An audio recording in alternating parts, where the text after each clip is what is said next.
ഇന്ന് കാക്കയുടെ ബർത്ത്ഡേ ആണ്. അപ്പൊ ഞങ്ങൾ വിചാരിച്ചൊന്ന് പുറത്തേക്കൊക്കെ പോയിട്ട് വരാന്ന്. അങ്ങനെ നമ്മൾ ലുലുവിലേക്കാട്ടെ ഇറങ്ങിയേക്കണത്. എന്താന്ന് വെച്ച് കഴിഞ്ഞാൽ ഐഷാടെ ചുണ്ടൊക്കെ ഒന്ന് പൊട്ടിയിട്ടുണ്ട്. അപ്പൊ ഐഷാനെ ഒന്ന് ഹാപ്പി ആക്കാൻ വേണ്ടിയിട്ട് ഫണ്ടൂറയിലേക്കൊക്കെ ഒന്ന് പോവാന്നൊക്കെ വിചാരിച്ചിട്ടാ ലുലു തന്നെ സെലക്ട് ചെയ്തത്. ആര്യ കാക്കയുടെ ബർത്ത്ഡേ ആണെങ്കിലും പുള്ളി ഇന്ന് ഞങ്ങൾക്ക് വേണ്ടിയിട്ടാണ് ഷോപ്പ് ചെയ്യണത്. കുറച്ച് നാളായിട്ട് ഈ ഒരു ക്രോക്സിനോട് എനിക്ക് ഭയങ്കര ഇഷ്ടമാണ് കേട്ടോ. പക്ഷെ ഓവർ എക്സ്പെൻസീവ് ആയതുകൊണ്ട് ഞാനിങ്ങനെ കൺഫ്യൂസ് ആയിട്ട് നിൽക്കണം, മേടിക്കണോ വേണ്ടയോ എന്ന് ഓർത്ത്. പക്ഷെ ഈ ഒരു ഐറ്റം എപ്പോഴും സ്റ്റോക്ക് ഔട്ട് ആവുന്നതുകൊണ്ട് ഇക്കാക്ക കൈയോടെ തന്നെ മേടിച്ചു. ഇന്നത്തെ എന്റെ കോട്ട കഴിഞ്ഞുകൊണ്ട് ഇനി ചെസ് നമ്പർ 2ക്ക് വേണ്ടിയിട്ടുള്ള പർച്ചേസിംഗ് ആട്ടോ. കുറെ ടോയ്സ് ഒക്കെ നമ്മൾ എടുത്തു നോക്കിയെങ്കിലും ലാസ്റ്റ് ഈ ഒരു ഫിഷിലേക്ക് തന്നെ തിരിച്ചെത്തിയിട്ട് അങ്ങനെ അതൊക്കെ മേടിച്ചിട്ട് നമ്മൾ നേരെ ഫണ്ടൂറയിലേക്കാട്ടാ പോയത്. അതിന്റെ ഒരു എക്സൈറ്റ്മെന്റ് ഒക്കെ ആയിട്ട് ആഴ്ച കാണിക്കണത്. പുള്ളിക്കാരിയുടെ എക്സൈറ്റ്മെന്റ് കണ്ടിട്ട് ഞാൻ ആകെ വണ്ടറടിച്ച് നിൽക്കാണ് കേട്ടോ. റൈഡിൽ കയറാൻ വേണ്ടിയിട്ടാ ആയിഷ ഇത്ര അധികം എക്സൈറ്റഡ് ആയിട്ടുള്ളത്. അവളുടെ എക്സൈറ്റ്മെന്റ് കണ്ടിട്ട് അവിടെ നിൽക്കണ ചേച്ചി തന്നെ വന്ന് എടുത്തിട്ട് പോയി. അപ്പത്തേനും ഇക്കാക്ക കാർഡൊക്കെ റെഡിയാക്കി വന്നപ്പോഴത്തേനും പിന്നെ ആയിഷമാക്ക് ആ റൈഡിൽ കയറണ്ട.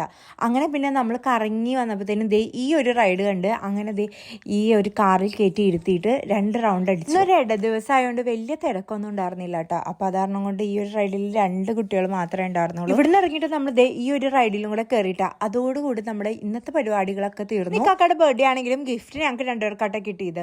അങ്ങനെ കുറെ ദൂരം നടന്നപ്പോഴത്തേനും എന്റെ കാലൊക്കെ നല്ല വേദന എടുത്തു. ഇതിന്റെ ഉള്ളിലേക്കും കൂടെ നടന്നു കയറാനുള്ള ആവത എനിക്കില്ലാത്തതുകൊണ്ട് ഞാൻ പുറത്ത് തന്നെ വെയിറ്റ് ചെയ്തു. ഇനി നമ്മുടെ സ്ഥിരം പരിപാടി ഐഷമാക്കുള്ള ടാസ്ക്. ഇന്നത്തെ ടാസ്ക് എന്താന്ന് വെച്ച് കഴിഞ്ഞാൽ എന്നെ കാണലാന്ന് പറയും. അപ്പൊ ഐഷമ കണ്ടുപിടിക്കും. അങ്ങനെ ആ പരിപാടിയൊക്കെ കഴിഞ്ഞപ്പോഴത്തേനും ലുലുവിനോട് വിട പറഞ്ഞ് നമ്മൾ പുറത്തേക്ക് ഇറങ്ങാൻ ഈ ഒരു കുട്ടി നമ്മളെ സമ്മതിക്കുന്നില്ല. ഇവിടുന്ന് തിരിച്ചു പോകണ്ടെന്ന് പറഞ്ഞിട്ടുള്ള വാശയാണ് നിങ്ങളിപ്പോൾ കണ്ടുകൊണ്ടിരിക്കുന്നത്. ഞങ്ങളുടെ കഷ്ടകാലത്തിനാണെങ്കിൽ പുള്ളിക്കാരി തിരിഞ്ഞു നോക്കിയപ്പോൾ ഈ ഒരു ഐസ്ക്രീമും കണ്ടു. നടക്കാൻ പോണെന്ന് ഞാൻ നിങ്ങളോട് പ്രത്യേകം പറയണ്ടല്ലോ. പക്ഷെ നമുക്ക് ഐസ്ക്രീം മാത്രം മേടിച്ചു കൊടുക്കാൻ യാതൊരു നിർവാഹവും ഇല്ല. കാരണം ഐസ്ക്രീം എപ്പൊക്കെ കഴിക്കണം അപ്പോഴൊക്കെ പുള്ളിക്കാരിക്ക് പനി വരും. അങ്ങനെ ഒരു കണക്കിന് പറഞ്ഞ് സമ്മതിപ്പിച്ച് നമ്മൾ ഫുഡ് കഴിക്കാൻ വേണ്ടിയിട്ട് വന്നിട്ടുണ്ട്. പിന്നെ കുറച്ച് നാളുകളായിട്ട് ഞങ്ങൾ ആരുടെ ബർത്ത്ഡേ ആണെങ്കിൽ അങ്ങനെ കേക്കൊന്നും കട്ട് ചെയ്യലില്ല. ഈ പ്രാവശ്യം നമ്മൾ ഗീ റോസ്റ്റ്, ബട്ടൂര അങ്ങനത്തെ ഫുഡൊക്കെ കഴിച്ചത്. അതൊക്കെ അടിപൊളിയായിട്ട് കഴിച്ചിട്ട് ഞങ്ങൾ വീട്ടിലേക്ക് തിരിച്ചു പോയി. അപ്പൊ അത്രേ ഉള്ളൂ. ടാറ്റാ.